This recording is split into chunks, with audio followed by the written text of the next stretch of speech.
प्राचीन वैदिक युग में एक महर्षि हुए दधीचि। वे अपनी घोर तपस्या, अपार ज्ञान और महान त्याग के लिए प्रसिद्ध थे।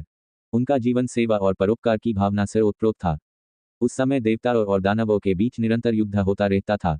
एक बार असुरों के राजा भट्टासुर ने अपनी शक्ति से देवताओं को पराजित कर स्वर्ग पर अधिकार करने की ठान ली। वह इतना शक्तिशाली था कि उसे कोई भी दिव्य अस्त्र नष्ट नहीं कर सकता था। देवताओं के राजा इंद्र ने भगवान विष्णु से सहायता मांगी। भगवान विष्णु ने कहा, भट्टासुर को हराने के लिए तुम्हें एक ऐसा हथियार चाहिए जो अत्यंत शक्तिशाली हो।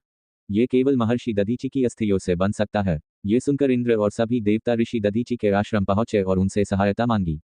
ऋषि दधीचि ने देवताओं की बात ध्यान से सुनी और बिना किसी संकोच के अपने प्राण त्यागने के लिए सहर्ष तैयार हो गए।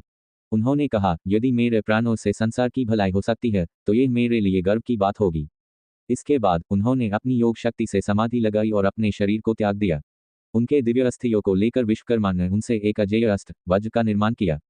इंद्र ने इस वज्र को लेकर भट्टासुर से भयंकर युद्ध किया और अंततः उसे पराजित कर दिया।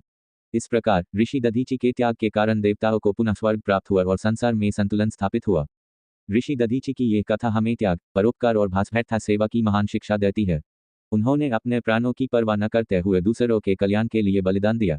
ये कथा हमें यह भी सिखाती है कि सच्चा धर्म वही है जो दूसरों की भलाई के लिए हो। ऋषि दधीचि का ये बलिदान युगों युगों तक अमर रहेगा और हमें हमेशा सिखाएगा कि भास्वैठा सेवा ही सबसे बड़ा धर्म है।